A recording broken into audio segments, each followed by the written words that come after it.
Bonjour à tous et à toutes, bienvenue à ce nouveau Midi Minatech by Giant.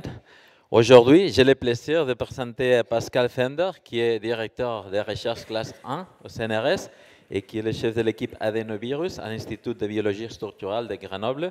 Il est aussi expert au pôle Lyon Lyon Biopôle, non? Biopôle. Ça s'appelle Lyon Biopôle, voilà.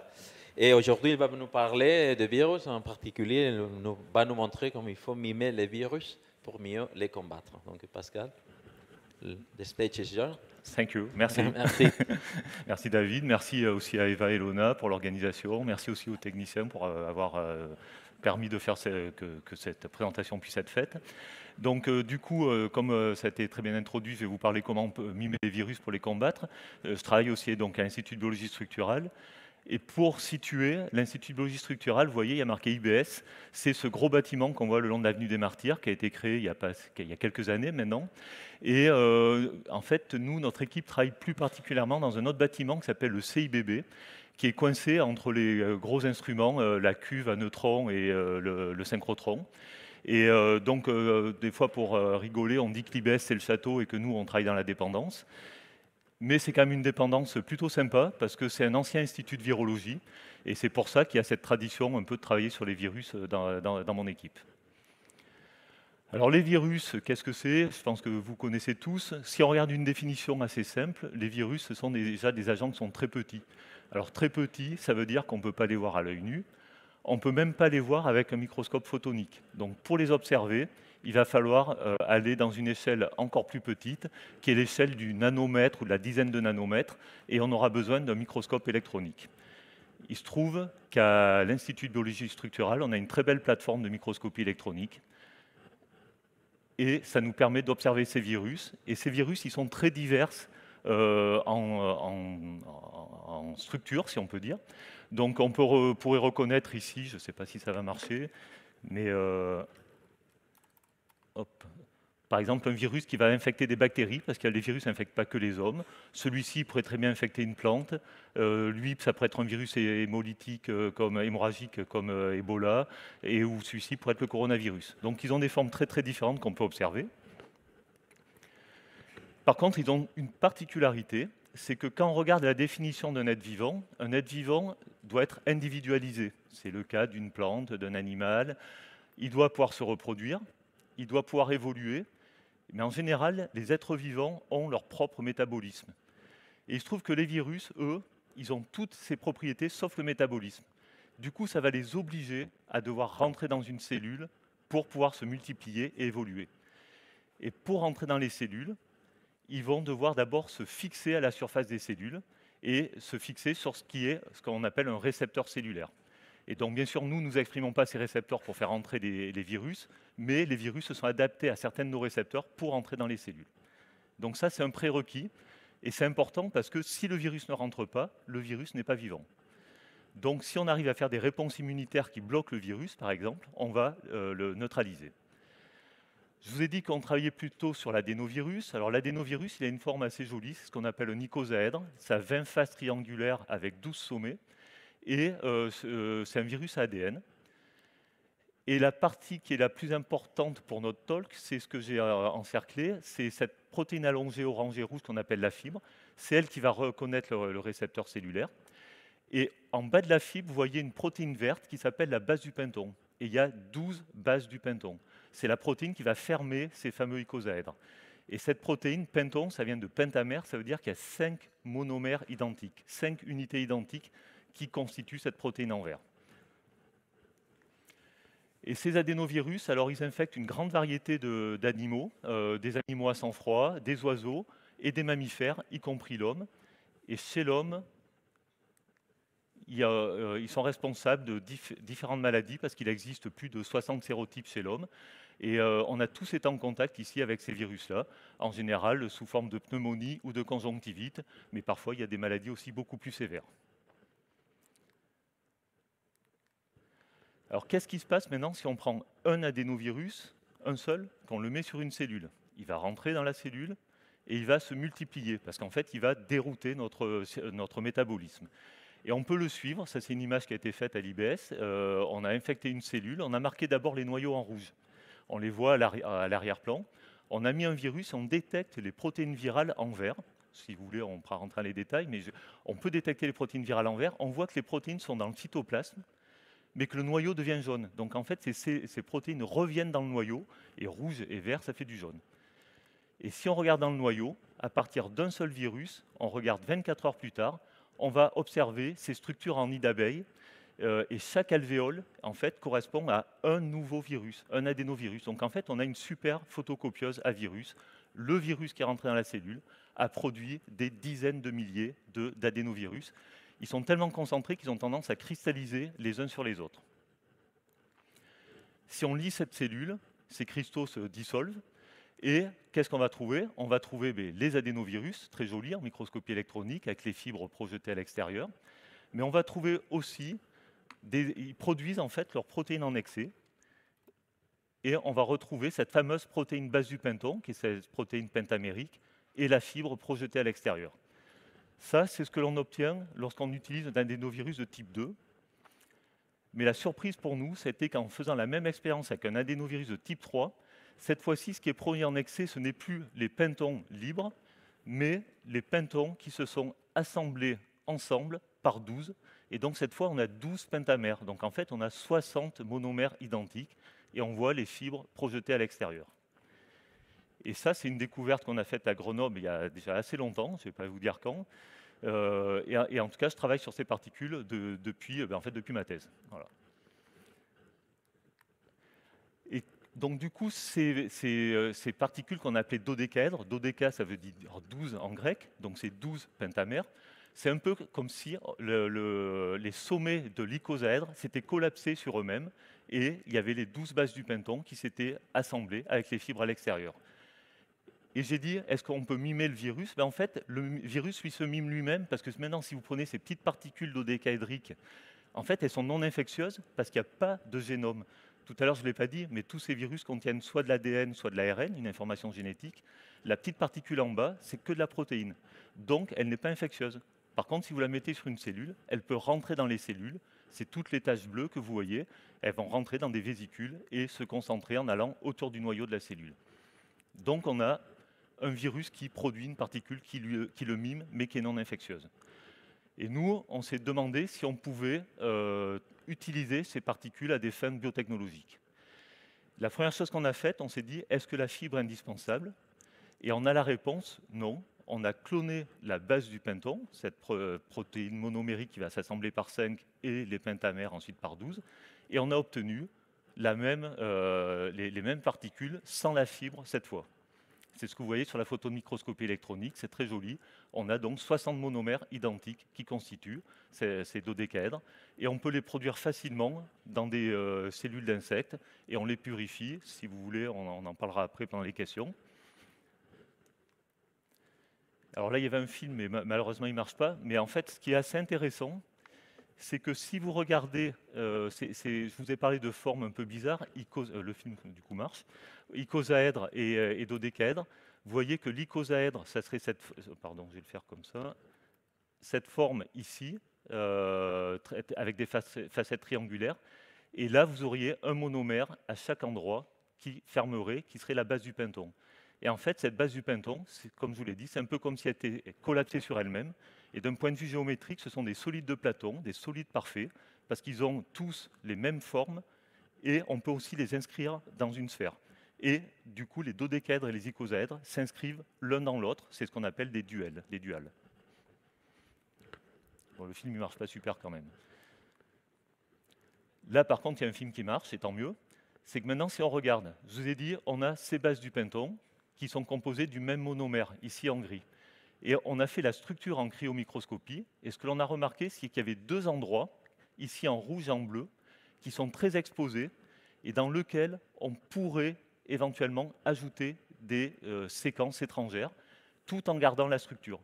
Et comme on a un monomère que l'on peut modifier, et à nouveau, je me répète, pentamérise et dodécamérise, à la fin, on aura 60 fois la modification. Et du coup, on a regardé, d'un point de vue génétique, on a pris la séquence qui code pour cette protéine monomérique, et on a vu qu'on pouvait, du coup, insérer des choses dans la boucle en bleu, qu'on appelle la boucle variable, ou dans la boucle en rouge qu'on appelle la boucle RGD. Et donc chaque insertion sera multipliée par 60. Et du coup, ça nous a donné l'idée, c'est le travail de thèse de Charles Vragno, de mimer les virus. On a fait une première version, ce que j'ai appelé la version originale. On a inséré des petites séquences d'autres virus dans cette particule dodécaédrique. On l'a renommée adomère, adénovirus dodécamère, et on a pris par exemple des petites séquences du virus du chikungunya, ou du virus de Zika, ou des virus d'intérêt vétérinaire comme Newcastle ou Gumboro. Et vous voyez qu'après avoir inséré ces séquences dans ces fameuses boucles exposées, on a toujours les particules qui sont conservées, mais cette fois, il y a un petit bout de Zika ou de chikungunya ou de virus aviaire à la surface de ces particules. Dans Gumboro, on voit clairement que la structure devient granuleuse parce qu'on a rajouté des séquences assez longues. Donc ça a été la première version. Et juste pour vous donner une petite idée, on a pris le virus de chikungunya, c'est un virus qui est transmis par les moustiques et qui est responsable de maladies assez invalidantes et qui a sévi à La Réunion, notamment en 2006, en faisant plus de 200 000 cas. Et ce virus-là, il a une protéine d'enveloppe, on va y revenir à la fin du talk, qui est très importante pour rentrer dans les cellules. Ben, en fait, on a remarqué qu'il y avait un épitope, que vous voyez en haut, qui est très linéaire, parce qu'il a été coupé par une enzyme. On s'est dit, est-ce qu'on peut mettre cet épitope dans notre fameux adomère, dans notre fameuse particule? Et c'est ce qu'on a fait. On a inséré génétiquement la séquence codant pour l'épitope du chikungunya en rouge. On a exprimé, et on a remarqué de façon assez surprenante qu'on n'était pas capable de générer une réponse immunitaire contre le virus de chikungunya. Mais l'épitope, il était en fait contraint dans une boucle. Je vais vous la montrer. Par exemple ici, il était exprimé de façon contrainte. Et là, du coup, ce qu'on a fait, on a rajouté une séquence en jaune, qu'on appelle, c'est une séquence de clivage avec une protéase. Et après, on est venu avec une protéase et on a clivé cette séquence-là, cette boucle. Et on le voit ici, sur ce gel, on voit qu'il y a bien eu clivage. Les bandes qui migrent ici sur ce gel, l'acrylamide, ont une certaine taille. Après clivage, elle est plus petite. Ce qui veut dire que le clivage a eu lieu. Mais malgré ça, les particules étaient intactes. Ça veut dire qu'en fait, ces particules, maintenant, elles ont 60 petits bouts de chikungunya qui sont toujours attachés à elles, mais qui flottent à la surface parce qu'elles ont été libérées par la protéase. Et grâce à ça, on a pu avoir une réponse immunitaire contre le virus du chikungunya. Donc, si on regarde là où on en est après cette version originale, on a une particule qui peut s'assembler par 60. On peut faire des insertions génétiques à l'intérieur dans certaines boucles exposées. Et en plus, elle est thermostable, ce qui peut être intéressant pour des vaccins. Par contre, on ne pouvait pas mettre des gros antigènes. Des antigènes, ça peut être des protéines virales qui vont contenir plusieurs épitopes, plusieurs séquences qui vont être reconnues par le système immunitaire. Ça serait intéressant pour nous d'avoir des gros antigènes. On ne peut pas le faire, sinon ça détruit notre particule. Et on ne pouvait pas non plus mettre de protéines modifiées, parce que parfois les protéines virales sont glycosylées. Ça, on ne pouvait pas le faire avec la version originale. On a publié donc notre papier avec Charles en premier auteur. Et entre-temps, on s'est dit, est-ce qu'on ne peut pas faire une version optimisée de ce système-là? Et donc, on voulait mettre ces gros antigènes. On s'est posé la question, est-ce que c'est important de multimériser par 60 ces antigènes? Est-ce que l'immunité anti-adénovirale est un problème? Parce que tous dans cette salle, vous avez probablement des anticorps anti-adénovirus. Donc si on fait un vaccin à base d'adénovirus, peut-être vous allez neutraliser le vaccin. Et peut-on aussi exposer donc, ces fameux différents antigènes sur la même particule, des antigènes qui viendraient de différents virus? Et là, c'est ce qu'on va essayer de voir assez rapidement. On a une idée, on s'est dit, on va les coller. Donc là, c'est un peu comme si la boule serait notre particule dodécaédrique et les petits papiers rouges seraient les antigènes qui viendraient de différents virus. Le problème, c'est que pour coller, d'un point de vue moléculaire, ce n'est pas simple et il a fallu trouver un système. Et on a eu la chance de voir un système développé par l'université d'Oxford, par Mark Howard, et qui est un système qui s'appelle SpyTag SpyCatcher. Alors Spy, ça vient de Streptococcus pyogenes. Et en tout cas, le système est assez rigolo avec son SpyTag et son SpyCatcher. Ce qu'il faut retenir, c'est que le SpyTag, c'est une toute petite séquence de peptides. Ça fait 13 résidus. Le SpyCatcher, c'est quelque chose d'un peu plus gros. Et il y a en fait une fonction carboxyle qui peut être attaquée par une fonction amine. Le NH2 va attaquer les O OH, et faire une liaison covalente de façon spontanée. Et donc à la fin, vous allez avoir ces deux composants qui étaient séparés vont être soudés l'un à l'autre avec la lysine et l'aspartate qui vont faire un lien chimique irréversible. Et on s'est dit, est-ce qu'on peut adapter ce système à notre particule? Et c'est ce que nous avons fait. Donc nous avons inséré la séquence du spike tag, la toute petite séquence, à la place d'une boucle exposée sur notre particule. Et on a pesé le monomère qui compose cette particule 60 mers. Et elle pèse environ 65 000 daltons, peu importe l'unité. Par contre, ce qui est intéressant, c'est qu'après, les particules qui ont ce spike tag exposé à la surface, on les a incubées avec le complément qui est le spike catcher. Et là, il y a effectivement le lien covalent qui a lieu entre le spike catcher qui pèse environ 13 000 daltons. Et si on repèse maintenant les monomères, on voit qu'ils sont passés de 65 000 à 78 000, la différence étant que le spike catcher s'est collé à eux. Donc ça, c'est une façon de vérifier qu'on a bien eu une liaison covalente entre les catchers et notre adomère qui porte les 60 spike tags à la surface. Alors là, à nouveau, il y avait un film qui malheureusement ne marche pas terrible. Mais en tout cas, ce que vous pouvez voir sur les photos de microscopie électronique en haut, c'est qu'il y a le fameux adomère non décoré. Et après décoration avec le spike catcher, il devient beaucoup plus granuleux parce que le spike catcher maintenant est collé à sa surface. On avait fait une structure en cryomicroscopie où on montrait qu'il y avait 60 de ces spike catchers qui étaient à la surface. Donc le film ne marche pas malheureusement. Mais en tout cas, ce travail, je tiens à le mentionner, a été fait avant la période du Covid. C'était un système qu'on était en train de développer en 2019, avant le Covid. Et on essayait de chercher des financements, et bien sûr, on n'en a pas eu. Voilà. On nous a dit non, c'est bien, mais c'est pas terrible. Et pendant le Covid, on peut dire merci au coronavirus, là tout d'un coup, notre système était devenu merveilleux, et ça nous a permis de faire, maintenant d'utiliser la protéine spike du coronavirus. Alors la protéine spike, maintenant vous connaissez probablement autant que nous, c'est cette protéine qui est à la surface du virus et qui est responsable de la reconnaissance des récepteurs. Donc si on fait des anticorps contre la protéine spike, et plus particulièrement contre un domaine qui s'appelle le RBD, c'est le domaine qui reconnaît le récepteur, on devrait pouvoir bloquer le coronavirus. Et du coup, on a fusionné, ça se fait assez simplement au laboratoire, c'est-à-dire qu'on a pris le spike catcher en violet et on l'a prolongé avec la protéine RBD du coronavirus. Et on l'a exprimé dans un système où on le sécrète, c'est une protéine qui est glycosylée, en fait, la protéine spike, et on l'a sécrétée et on a regardé est-ce que cette protéine qui avait le spike catcher et le RBD du coronavirus était glycosylée. C'est ce que vous voyez sur la piste du milieu. Vous voyez que sur la piste de gauche, on voit le RBD glycosylé. Ensuite, on le traite avec une enzyme qui enlève les sucres et on voit qu'il va migrer un peu plus bas. Ça veut dire qu'on lui a enlevé des sucres, donc il y avait des sucres. Et on s'est dit, maintenant, est-ce que cette RBD spike catcher, on peut le fixer sur notre particule? Et alors là, c'est un peu complexe à comprendre. J'ai essayé de vous expliquer le plus simplement possible. Ici, vous avez notre particule adomère avec envers le spike tag. Si on la fait migrer sur un gel, elle a une taille d'environ, comme je vous ai dit, 65 kDa, que l'on voit ici. On exprime le RBD avec le spike catcher en violet. Lui, il a une taille d'environ 40 kDa, ici. Et ce que l'on a fait ensuite, on a rajouté différents ratios de cette protéine par rapport au monomère de la particule adomère spike tag. Et ce que vous voyez ici, c'est que la bande des monomères de notre particule disparaissent progressivement.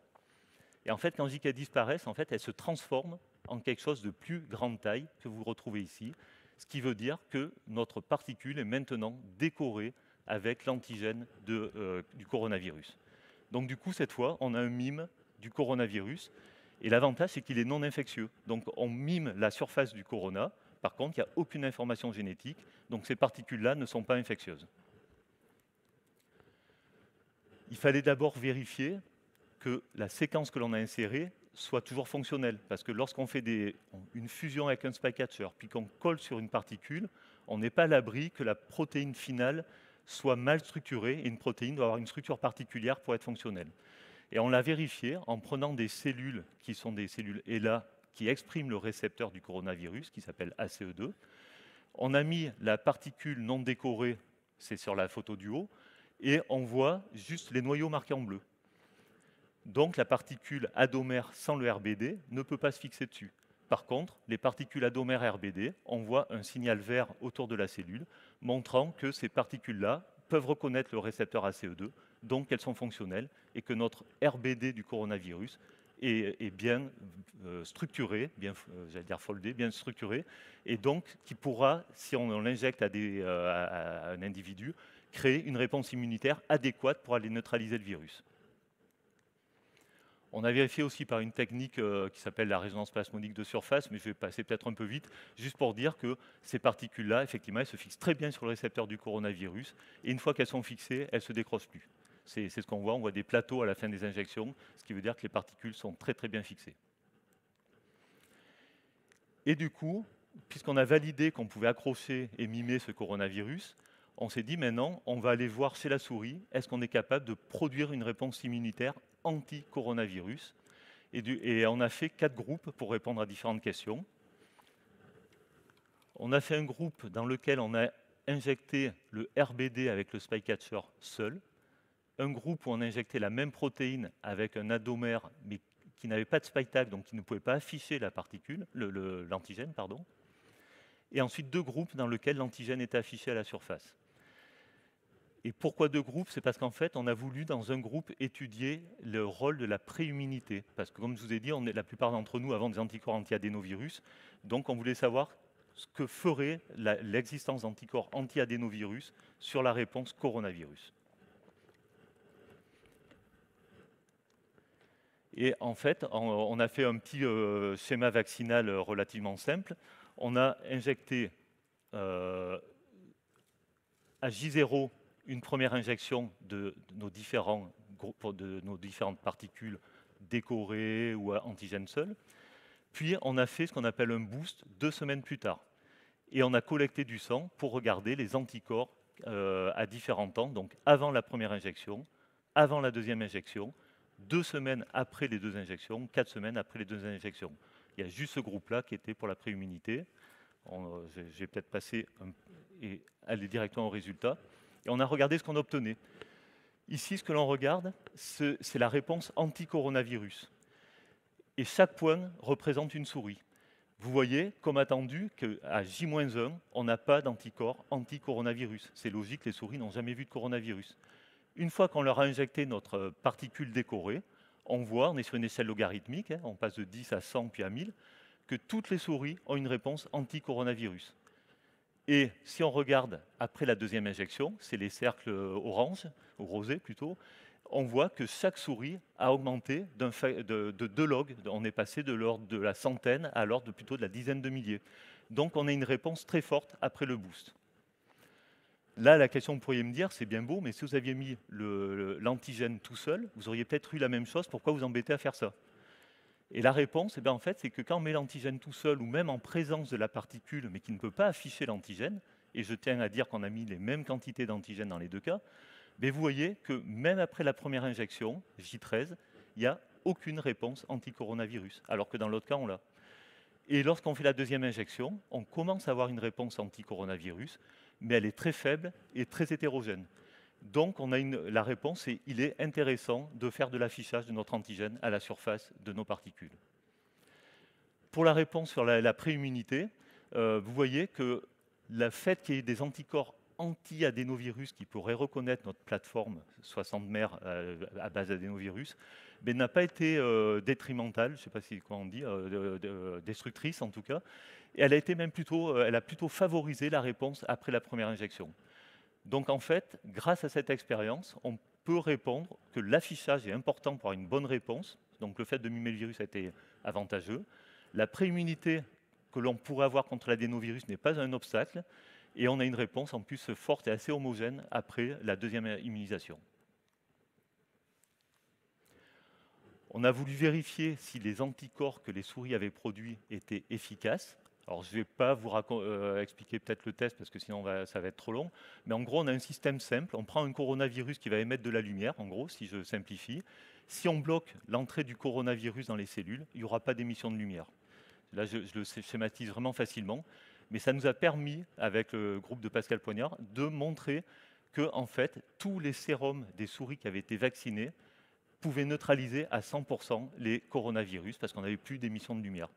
Et on pouvait diluer nos sérums jusqu'à 1000 fois avant d'avoir plus que 50% de neutralisation. C'est un test qui permet de donner l'efficacité des anticorps. Donc on avait des anticorps très efficaces pour bloquer le coronavirus. Et pour vous donner un ordre d'idée, des gens comme vous et moi qui avons été infectés par le coronavirus, on avait moins d'anticorps que ce que l'on produisait dans les souris avec le même test. Après, bien sûr, infection par le coronavirus. Et donc, pour vous donner rapidement le développement actuel, on a mimé, je vous ai montré un peu le chikungunya tout à l'heure avec la version première. Maintenant, le coronavirus en pleine période de pandémie. Maintenant, on revient au chikungunya. Tout à l'heure, on a mis un tout petit épitope de chikungunya. Je vous ai dit que ça serait intéressant d'avoir des antigènes complets. Et en fait, l'antigène qui est une cible importante dans le virus du chikungunya, c'est une protéine d'enveloppe qui s'appelle E2, qui est en rouge ici sur le virus du chikungunya. C'est cette protéine qui permet au virus de s'attacher, de rentrer dans les cellules. Et ce que l'on a voulu faire, c'est de se dire, est-ce qu'on peut prendre un spike catcher et prendre maintenant cette très grosse protéine, la fusionner avec un spike catcher et la mettre sur nos particules adomériques. Et c'est ce que l'on voit ici. Donc c'est un travail qu'on a fait avec des étudiants brésiliens. On voit sur la première piste, c'est notre marqueur de poids moléculaire. La deuxième, on voit notre adomère spike tag. Et la troisième, c'est la protéine du chikungunya fusionnée au spike catcher. Mais maintenant, ce qu'on fait, c'est qu'on va incuber juste les antigènes du chikungunya avec notre particule 60 mer. Et normalement, grâce au système spike tag spike catcher, on devrait décorer les particules avec le chikungunya. Et c'est ce que l'on voit ici. Du coup, on peut avoir une décoration totale des monomères. Chaque monomère qui était ici se sont transformés en ces monomères-là qui contiennent la protéine E2 du chikungunya. Et on voit juste ici, par exemple, dans le dernier cas, qu'on a quelques monomères libres, ce qui veut dire qu'on a une particule qui n'a peut-être pas 60 chikungunya, qu'on a peut-être 40 et peut-être 20 monomères encore disponibles. Et ça sera la dernière partie, je vous rassure, hein, après j'arrête. On se dit, cette plateforme-là, elle est très intéressante. C'est la plateforme que vous voyez en gris ici. On reconnaît des pentamères qui sont assemblés par 12. Et dans la revue Science, en 2021, il y a eu un titre qui était « Le vaccin idéal, ça pourrait être un vaccin de type dodécaédrique qui afficherait des antigènes différents, mais en même temps sur la même particule, pour éduquer notre système immunitaire sur plusieurs antigènes en même temps. » Et on a voulu aller vers là, et c'est ce que l'on est en train de faire. Et donc, pour le faire assez simple, je vous ai parlé d'un système spike tag, spike catcher. L'équipe d'Oxford a développé des systèmes équivalents, par exemple le système dog tag, dog catcher. Et donc là, c'est des expériences qui ont été faites avec Léa, et on a exprimé un adomère qui, cette fois, exprime sur chaque monomère des 60 mères, à la fois le dog tag et le spike tag. Si on rajoute maintenant le dog catcher, on voit, là où j'ai mis la flèche bleue, qu'on a une augmentation de la taille, un retard de migration, parce que le dog catcher s'est fixé dessus. Si on fait la même chose avec le spike catcher seul, on voit aussi l'augmentation de taille. Ça a marché. Maintenant, une fois que vous avez décoré avec un des deux catchers, qu'est-ce qui se passe si vous rajoutez le deuxième? Eh bien, vous avez les flèches en violet, vous montez encore d'un pas, parce que cette fois, vous avez alourdi la protéine, et ça veut dire que vous avez été capable de mettre un dog catcher et un spike catcher sur la même particule. Et sur la dernière piste, on s'est amusé à le faire, au lieu de le faire séquentiellement en mettant un et puis l'autre, à mélanger les deux en même temps. Ça veut dire que maintenant, si on mettait un antigène 1 sur le dog catcher, un antigène 2 sur le spike catcher, on pourrait avoir une double décoration contrôlée de nos particules. Donc pour conclure, on a une plateforme 60 mères auto-assemblante. On peut afficher de façon spontanée, ça c'est intéressant, il y a juste besoin de mélanger, c'est autocatalytique, des antigènes complexes, y compris des antigènes qui ont des sucres. On a des validations précliniques dans le cas du Covid. La plateforme, elle est a priori universelle pour tout type de virus, on le montre actuellement avec le chikungunya. j'en parle pas aujourd'hui parce que ce n'est pas le titre, mais il y a une étudiante en thèse, Solène Besson, qui a montré aussi que cette plateforme pouvait être utilisée en cancéro éventuellement. Et donc, on va vers un élargissement de la réponse immunitaire. Et voilà, et c'est ma dernière slide. C'était pour remercier les gens. Donc, sur la photo, vous voyez donc Émilie et Léa qui travaillent sur le projet avec les 2 étudiants brésiliens. Et ce projet, il avait été initié par Charles Vragno pour la première partie, puis par Valentin et Solène. Et puis, bien sûr, je remercie aussi Christopher, Marie-Claire et Salomé, et d'autres collaborateurs de l'Institut de biologie structurale qui ont participé à des manips de caractérisation de notre plateforme que l'on a publié en 2022. Et juste pour conclure, si vous êtes intéressé pour suivre nos activités, on a créé un petit site sur LinkedIn qui s'appelle Adeno is here, Adeno is here si vous préférez. Donc vous pouvez nous suivre sur ce site-là. Et merci beaucoup pour votre attention. Merci beaucoup Pascal pour cet exposé passionnant avec des résultats très impressionnants et très innovants. Je suis sûr qu'il y aura plein de questions. Si vous avez des questions, s'il vous plaît, levez la main et on va vous amener le micro.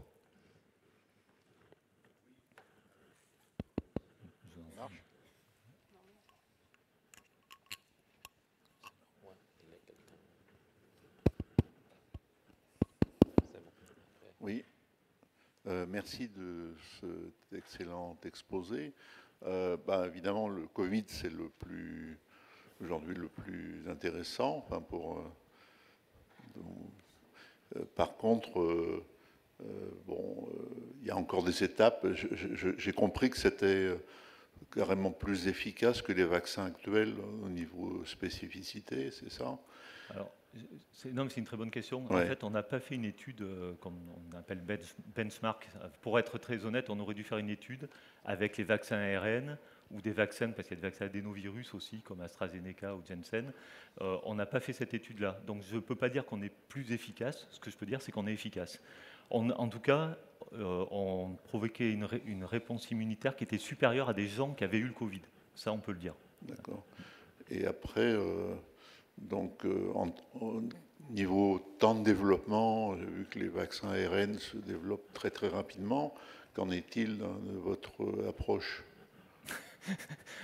Là, c'est une très très bonne question. Évidemment, donc bien sûr, ce travail-là a été fait, a été initié. On a commencé le travail, pour être exact, le jour du confinement.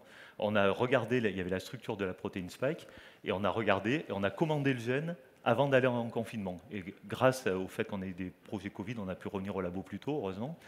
Et les vaccins, effectivement, je suis allé un peu vite, mais il y a différents types de vaccins. Vous parlez des vaccins ARN, c'est ce qu'on va appeler des vaccins génomiques, où on utilise une séquence d'un virus que l'on fait coder par nos cellules pour que notre système immunitaire reconnaisse cet antigène-là. Ils ont des avantages et des inconvénients. Alors, c'est quoi un bon vaccin? Déjà, un bon vaccin, c'est un vaccin que les gens acceptent qu'on leur injecte. Parce que si vous faites le meilleur vaccin au labo, mais que les gens ne l'acceptent pas, ce n'est pas un bon vaccin. Et après, il faut pouvoir aussi l'acheminer au bon endroit. Et là, avec l'ARN messager, nous, dans les pays, on va dire, assez riches, on n'a pas eu de gros problèmes. Mais au début, c'était du moins 80. On a eu quand même, il fallait mettre des congélateurs moins 80, ça n'existe pas partout. Maintenant, c'est passé à du moins 20. Et quand on décongelait une dose, il fallait injecter 10 personnes d'un coup parce qu'au bout de 2 heures, l'ARN est détruit. Donc l'avantage de ce type d'approche, par exemple, c'est que ce sont des vaccins qui sont thermostables. Donc là, c'est le gros avantage que l'on peut avoir, ça serait pour l'acheminement. Après, il y aura d'autres critères qui vont rentrer en jeu, il va y avoir des critères aussi de prix. Et l'ARN messager, au début c'était assez cher, maintenant ça devient de moins en moins cher. Les vaccins qu'on développe là, c'est dur de les évaluer, mais en tout cas, ça serait un des critères de sélection. Mais je pense que le premier critère pour ce type d'approche, ça serait en 1, l'efficacité, ça c'est vrai pour tous les vaccins, 2, l'acceptation sociale. Peut-être que ça peut être mieux accepté que l'ARN, parce que l'ARN, on l'a accepté parce que c'était le Covid et qu'on avait peur. Hein. Sinon, je ne pense pas qu'on aurait accepté aussi facilement. Il y a eu des fast-track. Et ensuite, bien sûr, c'est les développements que l'on fait, c'est qu'on peut avoir plusieurs antigènes à la fois maintenant. Et je crois que nous, il faut qu'on trouve, entre parenthèses, notre marché. Ce n'est pas aller chez les concurrents, on ne sera jamais Moderna ou Pfizer. Il faut qu'on trouve un marché dans lequel notre approche est meilleure. Ça prête les arbovirus, les virus transmis par les moustiques, et notamment la dengue, par exemple. Mais merci pour votre question, parce que là, c'est une question très générale qu'on s'est posée énormément. Merci pour votre exposé. Bon, je pense qu'on est en pleine guerre biologique soft, avec Dr Hyde et Dr Jekyll qui peuvent se rencontrer. La question qui m'intéresse, c'est de savoir s'il est possible de faire du dépistage préventif sans faire de vaccin, c'est-à-dire de détecter les gens qui peuvent être atteints et ceux qui ne seront jamais atteints, ce qui est particulièrement intéressant en cancérologie, par exemple. Ouais. Oui, je pense que ça te permet ça. Tout à fait. Nous, on ne l'a pas fait, c'est vrai que ce n'est pas la voie, parce qu'en fait, on est une toute petite équipe, hein, on est en moyenne 3 personnes, des fois 5, donc on est obligé de limiter les applications, mais là, j'ai parlé de la partie thérapeutique, mais la partie diagnostique est importante. On pourrait faire des tests de diag, effectivement, avec ce genre de particules. Je suis passé très vite, mais on avait ce que j'appelais la SPR tout à l'heure, où on montrait comment le RBD du coronavirus se fixait sur son récepteur. Quand on l'affiche, par exemple, sur la particule, on augmente de 200 fois l'affinité apparente grâce à des phénomènes d'avidité. Donc, pour des tests de diagnostic, ce genre d'approche peut être intéressante. Et là, on est moins embêté par tout ce qui est essais cliniques, notamment. On ne l'a pas fait parce que le problème dans la recherche académique, il faut se faire financer. Et pour se faire financer, il faut toujours montrer des résultats qui pourraient être applicables à la société rapidement. Pour le diag, on a aussi peut-être moins l'expérience, nous, au labo. Et comment êtes-vous protégé au point de vue secret, parce que quand même, ce sont des données oui. assez pertinentes. Ça aussi, c'est une très bonne question. On a posé un brevet, bien sûr, sur ces particules-là. Et alors, on est dépendant aussi de propriété intellectuelle d'autres personnes. J'ai noté, j'ai mentionné le groupe d'Oxford, Spytag, Spycatcher, c'est la société Spy Biotech qui fait ça. Et donc, effectivement, même si on a protégé nos données, on était dépendant des données des autres. Et le monde de la propriété intellectuelle, je vais dire au moins en France, c'est un monde très obscur. C'est très compliqué. Je me suis battu beaucoup et aujourd'hui, il faut toujours se battre pour protéger les brevets parce que bien sûr, quand il y a des intérêts économiques, les brevets sont attaqués aussi. Donc, mais on a posé un brevet sur la technologie d'insérer des glues moléculaires dans notre particule adomérique. Et l'armée vous protège aussi? Là, vous avez des très bonnes questions, parce qu'en fait, effectivement, il y a un marché avec l'armée, parce que l'armée, elle est assez friande de systèmes assez simples à appliquer, qui pourraient aller sur le terrain, notamment. Et il y a des... là, j'ai parlé de virus, mais on pourrait parler de bactéries, on pourrait parler de tout un tas de choses. Et il y a effectivement des financements, des fois, qui peuvent être obtenus par l'armée en collaboration académique et armée. Pour le moment, ce n'est pas le cas chez nous. Je ne dis pas qu'on n'ira pas vers ça, mais à l'heure actuelle, on n'a pas de financement de l'armée pour travailler sur les virus émergents. Merci. Merci à vous. Est-ce qu'il y a d'autres questions dans la salle par là? Ouais. Et ici, après. Bonjour. Donc vous avez bien développé la partie vaccination, mais à un moment donné, vous avez furtivement parlé aussi du fait que certaines protéines peuvent venir... se coller sur le virus princeps, par exemple Covid ou n'importe quoi. Ils peuvent soit se fixer sur les récepteurs humains qui fait qu'ils ne vont pas reconnaître le virus, soit sur le virus pour pas qu'il soit reconnu. Donc c'est aussi un effet thérapeutique. Alors, c'est vrai que là, j'ai peut-être pas été très clair, je vais aller un peu vite. Ce que l'on cherche à faire, c'est de mimer le virus pour qu'ensuite on ait des anticorps qui reconnaissent la partie qu'on veut neutraliser.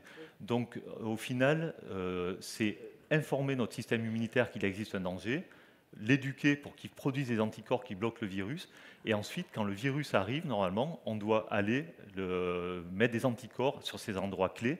Le virus, ne pouvant plus rentrer, ne pourra plus se répliquer. Oui, là, c'est la partie donc vaccination. Oui.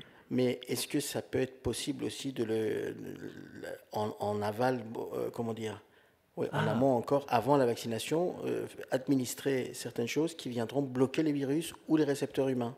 Alors là, à nouveau, c'est un projet qu'on développe au labo sur un autre sujet, sur l'adénovirus. Je vais faire le parallèle. L'adénovirus, par exemple, il a cette fameuse fibre qu'on a vue tout à l'heure qui lui permet d'interagir avec un récepteur. Et votre question est très bonne, effectivement. Si on peut empêcher par un autre moyen la fibre de l'adénovirus d'interagir avec son récepteur, on pourrait créer des antiviraux, cette fois, ça serait plus... Voilà, et ça, c'est extrêmement intéressant. Et donc, sur notre site Adeno is Here, vous verrez, on a un deuxième projet qui est comment développer des antiviraux, grâce aux connaissances que l'on a de l'interaction de la fibre des adénovirus sur leurs récepteurs, on pourrait faire la même chose avec le coronavirus. Il y a le récepteur ACE2 du coronavirus. Nous, on sait exprimer le RBD et on sait même le mimer comme sur un virus. On pourrait aller cribler des banques de produits pour voir si certaines molécules pourraient aller se fixer, par exemple, sur la spike du coronavirus et empêcher l'entrée avec son récepteur. Donc ça, c'est assez marrant, mais c'est le projet que développe Émilie Sterman dans notre équipe. C'est un projet de développement d'antiviraux. Et cette approche-là peut être également un outil pour faire du criblage de molécules, effectivement. Ouais. Merci pour votre question. Ici, en face, il y avait une autre question. Merci.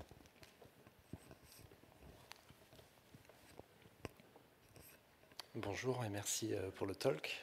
Une question un peu plus de biologie fondamentale sur le dodécaèdre qu'on observe naturellement. Ce serait quoi son rôle potentiel pendant l'infection d'adénovirus? Parce que rien n'est laissé au hasard au final. Non, mais merci pour la question, effectivement. Ces dodécaèdres, c'est très surprenant que pendant le cycle viral, ce virus qui est l'adénovirus produit cette particule en excès. Et quand je dis en excès, c'est des dizaines de milliers de particules par rapport à un virus. Et ça ne peut pas être un hasard. Dans l'évolution, les virus ont plutôt tendance à éliminer tout ce qui ne sert à rien. Et donc, du coup, ces dodécaèdres dans la nature, ils sont exprimés avec la fibre. Et pendant longtemps, je me suis posé la question, et ça, j'en parle pas aujourd'hui parce que c'est un talk plutôt appliqué, mais effectivement, on a étudié une chose avec un collaborateur aux États-Unis, André Lieber, c'est qu'on s'est remarqué que lorsque la fibre interagit avec un récepteur qui s'appelle la desmogléine, peu importe, la fibre de l'adénovirus, et si on dodécamérise cette fibre, on met 12 fibres sur cette particule-là, on est capable d'induire ce qu'on appelle une cascade d'événements intracellulaires, des messagers intracellulaires, qui vont à la fin faire sécréter une enzyme qui vient un peu couper les molécules qui font la cohésion entre les cellules dans un tissu. Et donc, on suspecte, et même on l'a montré, que le fait d'avoir multimérisé permet cette cascade, et en disloquant partiellement le tissu, les virus qui ont été exprimés peuvent mieux diffuser dans le tissu et mieux se répartir dans le tissu, et en gros, mieux nous infecter. En tout cas, je ne vais pas dire que leur but c'est de nous infecter, mais c'est de survivre, de se répliquer, et donc eux de mieux se répliquer. Donc, excellente question, pointue, mais très, très bonne question. Merci. D'autres questions? Non? Sinon, j'avais quelques curiosités. Si j'ai bien compris, une fois on modifie les monomères, ça se réplique et ça s'autoassemble. Ouais. Donc il faut modifier un, et après ça va se répliquer tel quel, et ça va s'autoassembler. C'est ça. Okay. C'est ça la beauté de ce système, c'est qu'effectivement, en fait, au final, on n'a qu'une protéine, donc on n'a qu'un gène. Et donc à chaque fois qu'on va modifier un monomère, au final, il va s'assembler par 5, et les briques de 5 s'assemblent par 12. Donc au final, quand on fait une modification, on peut avoir une particule avec 60 fois la modification. C'est tout à fait ça. Ouais. Okay. Et donc je me posais la question si lorsqu'on vient coller des choses plus grandes, qui peuvent interagir, est-ce que ça peut pas perturber cet auto-assemblage? Oui, si. Alors, c'est la question ouverte, non? J'imagine que... Exactement. Et là, on travaille dessus, effectivement, parce qu'au début, on est parti sur des protéines plus petites. Puis là, par exemple, avec le chikungunya, on arrive avec des protéines qui font déjà plus de 50 kilodaltons. Le monomère, lui, fait 65. Donc déjà, ce que l'on rajoute, c'est presque aussi gros que ce qu'il y a sur la particule. Le risque que l'on a, c'est comme on est sur des particules qui font 30 nanomètres de diamètre, elles sont quasi sphériques, c'est qu'à un moment, on est ce qu'on appelle l'encombrement stérique. C'est-à-dire que le fait qu'il y ait une molécule, par exemple un cargo qui se fixe dessus, il va peut-être gêner la fixation du deuxième. Et c'est pour ça que parfois, on n'a pas une décoration totale, c'est-à-dire qu'on peut aller jusqu'à 60, mais il est possible que dans certains cas, on ne puisse pas atteindre 60, on sera peut-être limité à 30 ou à 40, ce qui est déjà très intéressant. Mais effectivement, on aura probablement une limite stérique. Ouais. Okay. D'autres questions? Sinon, je pense qu'on peut finir ici. On remercie à nouveau Pascal Fender pour cet exceptionnel talk. Et avant de finir, bien sûr, permettez-vous de vous annoncer la conférence de prochaine Midi Minatech Vaillant, qui va être vendredi prochain, 24. Et ça va être donné par Dominique Steil, qui est professeur à Grenoble École de Management et titulaire de la chaire UNESCO pour une culture de la paix économique. Et donc la thématique de la conférence va être guerre ou paix économique. quel choix face aux crises à répétition. Voilà, donc si vous voulez plus d'informations, vous pouvez aller voir notre site et vous en trouverez plus. Et sinon, c'est tout. Pour les sandwichs, comme toujours, je vous rappelle que c'est par réservation, donc respectez vos réservations et vous pouvez les trouver à la salle Palladium au rez-de-chaussée. Merci, à la semaine prochaine. Merci. Merci. Bon, mais super.